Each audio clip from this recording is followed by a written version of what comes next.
Which Batman is the most evil, twisted, and cruel out of all of the alternate versions of Batman out there? The Red Death, the Dawnbreaker, or the Batman Who Laughs? Let's discuss.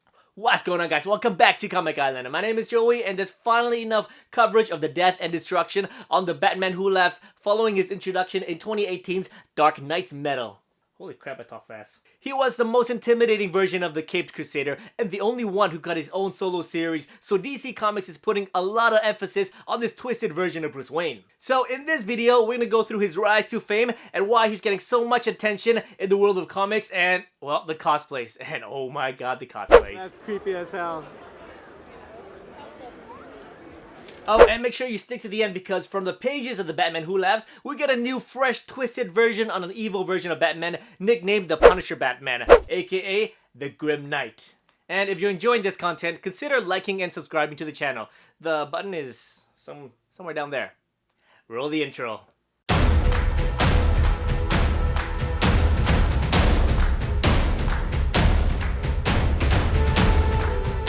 Back in 2017, DC presents Dark Knight's Metal, where our own Batman got exposed to 5 heavy metals, making him a doorway to the Dark Universe.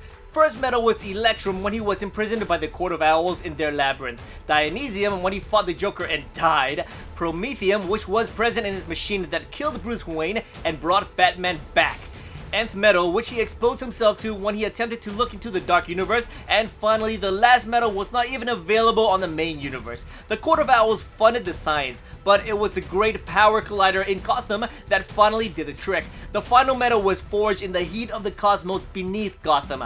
Batmantium was the final metal needed to turn Batman into a gateway which opens into the Dark Universe, and this was when we saw the first epic glimpse of the Dark Knights, the Drowned, the Dawnbreaker, the Merciless, the Devastator, the Murder Machine, the Red Death, and of course their leader, the Batman Who Laughs. Now all of these evil Batman are unique in their own way, but the most evil Batman is saved for the Batman Who Laughs. DC waited to shoot out all of the one-shot epic stories to all of the evil Batman, but they waited to the epic end to release his story. And this is how it goes.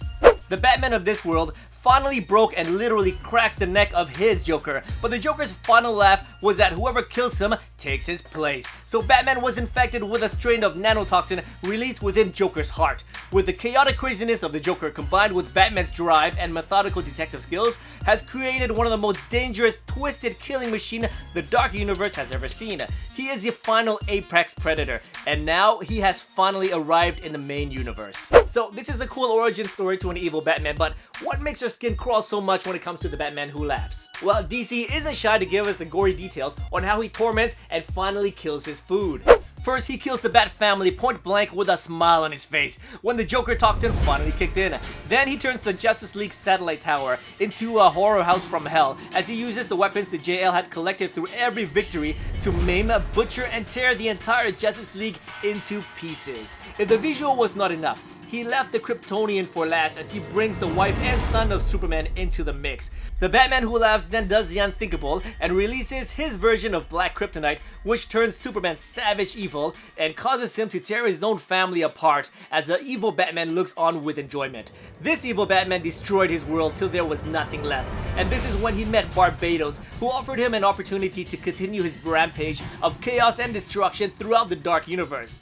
He has to recruit a handful of more evil Batmans from different Earths. Together, they come through to our world when the main Batman inadvertently turned himself into a living doorway to the dark multiverse. Each evil Batman subjugated a member of the Justice League, and Barbados is on his way to Prime Earth. But eventually the League broke free and took their fight to Barbados and the Dark Knights in the Dark Universe. And to add an extra punchline, Cyborg calls Barbados his Dark Knights and raises his own private army of Batman from across the universe to help in the war efforts. The Justice League, equipped with a primordial metal armor from the World Forge, saves the multiverse again by returning everything back to what it once was. The last time we saw the evil Batman Who Laughs was when he fought our own Batman down to a standstill. Batman had to employ the aid of his greatest foe, the Joker, to defeat the apex predator, the Batman Who Laughs.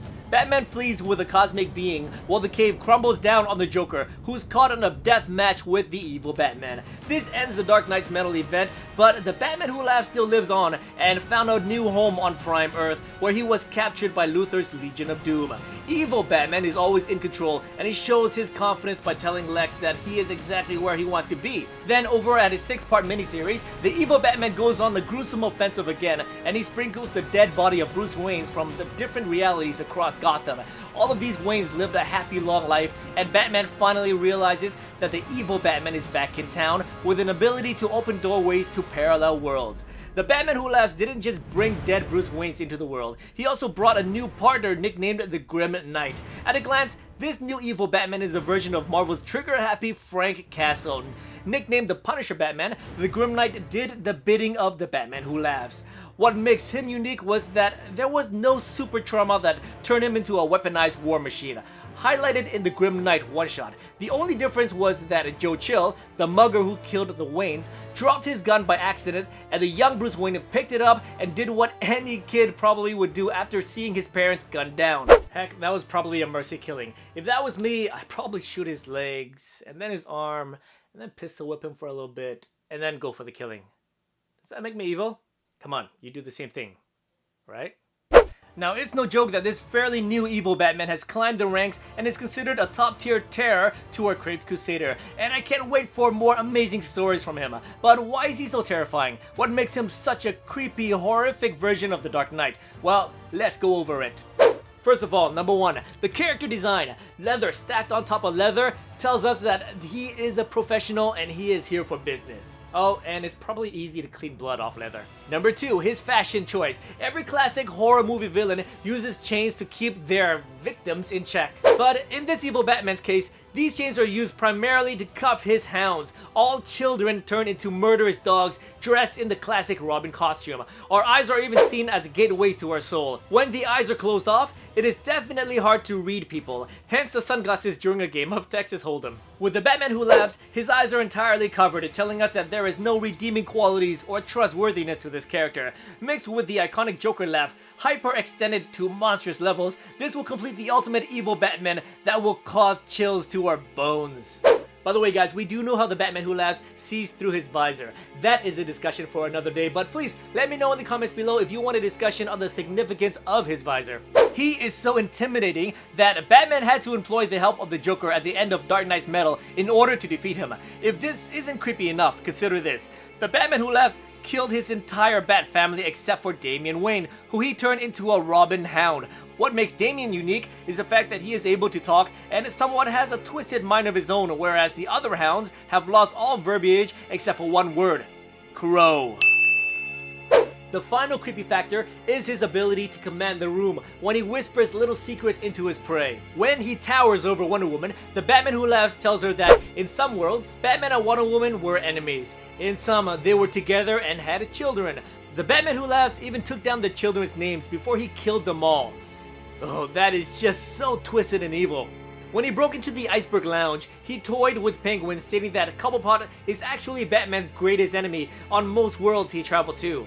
On one world that he raised, the Bruce Wayne of that world actually competed with Cobblepot for Crime Boss and took the Penguin for everything he had and ran him out of town. Finally, when the Batman Who Laughs taunts Prime Batman, he waves around the gun that killed their parents.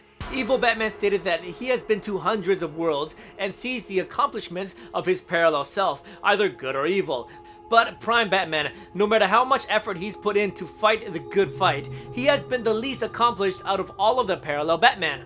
Even chained up and held captive, the Batman Who Laughs taunts his captor, Lex Luthor, and wins the verbal argument, stating that he could have let himself out a long time ago with a concealed pick in his mouth.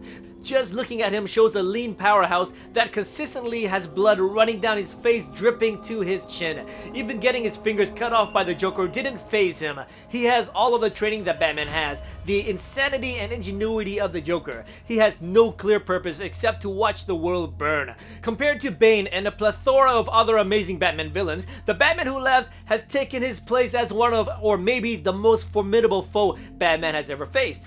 But what do you guys think about the most evil Batman incarnation amongst the Dark Knights? Who do you think is the most formidable villain Batman has ever faced? Please let me know in the comments below.